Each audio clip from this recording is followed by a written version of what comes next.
నమస్కారం అండి, welcome to SLV sari prince from Vijaya collections. ఈరోజు నేను మూంగా కోట శారీ తీసుకొని వచ్చానండి. థిక్ ఎల్లో కలర్ కాంబినేషన్కి థిక్ గ్రీన్ కలర్ కాంబినేషన్లో లంగా ఓని స్టైల్లో తీసుకొని వచ్చాను. చూడండి, మొత్తం శారీ ఇలా ఉంటుంది.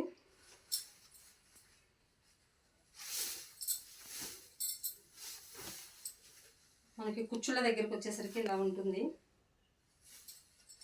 పెద్ద ట్రయాంగిల్ షేప్లో ఉంటుందండి కుచ్చుల దగ్గర మనకి శారీ మొత్తం. దీనికి పళ్ళు వచ్చి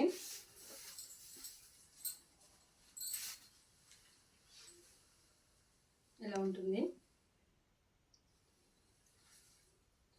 బ్లౌజ్ కూడా కాంట్రాస్ట్లో తీసుకున్నాము. ముంగకోట శారీ కూడా చాలా లైట్ వెయిట్గా ఉంటుందండి. మనకు 120 కౌంట్లోనే అది స్మూత్గా ఉంటుంది. ఇది కూడా లైట్ వెయిట్గా ఉంటుంది. ఎవరికైనా మా శారీస్ కావాలనుకుంటే ఇక్కడ స్క్రీన్ మీద ఉండే నెంబర్కు కాంటాక్ట్ అవ్వండి. హోల్సేలర్స్ ఎవరైనా కావాలనుకున్నా కూడా నెంబరే కాంటాక్ట్, స్క్రీన్ మీద ఉండే నెంబర్ కాంటాక్ట్ అవ్వండి. Thank you.